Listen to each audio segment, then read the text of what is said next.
My name is Matt Keck, and I'm the co-founder and clinical director of Cielo House Comprehensive Eating Disorder Treatment Centers, and I'm honored to be here today.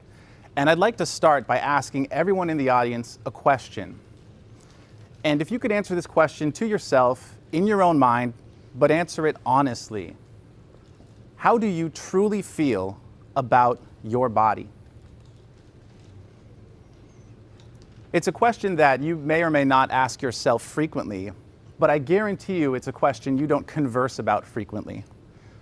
What's more likely is that you converse in your own mind, and you probably say negative things about yourself, criticisms, things you wish were different, comparisons that you make to other bodies. And if you do this, you are not alone. Now, I've asked hundreds of people with eating disorders over the years this very same question, and here are some of the things that they've told me. I hate my body. I can't stand the way I look in pictures. I can't even look at myself in the mirror. And my body is never good enough. It never will be. I wish I didn't even have a body. Body image is a subjective concept. It's the way that you feel about your physical appearance. And the way that you answered that question just now is indicative of your body image. As I mentioned, if you answered that with some negativity, you are not alone. In fact, recent estimates suggest that 91% of women in America are unhappy with their body. 91%.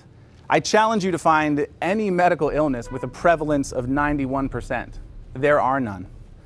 Body image, negative body image, is an epidemic in our culture right now. And ironically, it comes at a time when the human body is more resilient and capable than it's ever been before.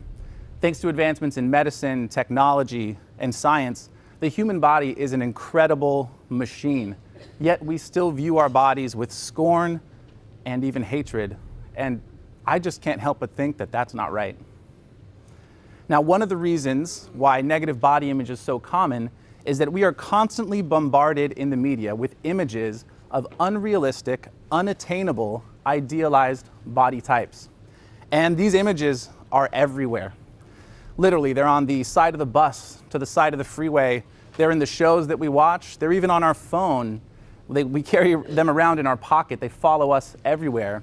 And these images are often digitally altered to be completely unrealistic and unattainable. Media is so common, we often forget it's there, but our mind doesn't. Our mind is constantly registering these images. And the impact of this overload of images of unrealistic body types is that we wind up feeling bad about our own bodies. Now, why would the media want us to feel bad about our own bodies? Why would they want you or I to feel anything but great? Well, it's because the media is dominated by corporations that want to sell you products. And they know that if you feel bad about yourself, you are likely to go out and buy something to make you feel better. But of course, that doesn't happen. Consumer products, whether it's makeup or weight loss products, clothing or food, they don't cure all ills. But rather than concluding that happiness with yourself can't be bought, what do? You go out and buy another product, thinking that that product will do what the other product did not. It is a vicious, vicious cycle. But how do we exit this vicious cycle? Well, the answer is in the very definition of body image. Body image is a subjective concept, and that means it can be changed. We have to change the way that we see ourselves and others. So to start this process, I'd like to ask everyone in this room to make 2 commitments today. And I hope you'll be willing to do that. The first commitment is to stop making negative comments about your own body. Why is it that we can say the most horrible things about ourselves and we would yet never dream of saying anything like that to someone else? So the commitment is to stop making negative comments about your body. If you make positive comments about your body, those commentaries will help protect you from the barrage of negative imagery that's out there. So if you are ready to make that first commitment today, please raise your hand. That is great. That is great to see the sea of hands. That's a good start. And now I'd like you to make one other commitment. And this commitment might seem a little unusual. But I'm going to ask that you refrain from body shaming anyone ever. In case you don't know what body shaming is, it's making disparaging comments about another person's body.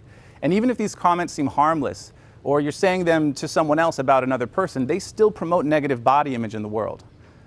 We want to promote a body positive world. And so we want to make only positive comments about other people's bodies. Trust me, if you make other people feel good about their bodies, that goodness will come back to you. So to start this off, I'd like you to do one other thing, and it's probably something that you don't do every day. I'd like you to turn to your neighbor here. It might be someone you know, or it might be a perfect stranger, all the better. And I want you to tell them this: you are beautiful. Go ahead.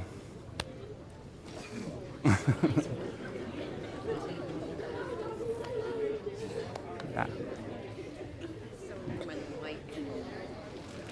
That might feel unusual, but I hope it feels kind of good. And it's a small preview of what the world could be like if we create a more body positive world.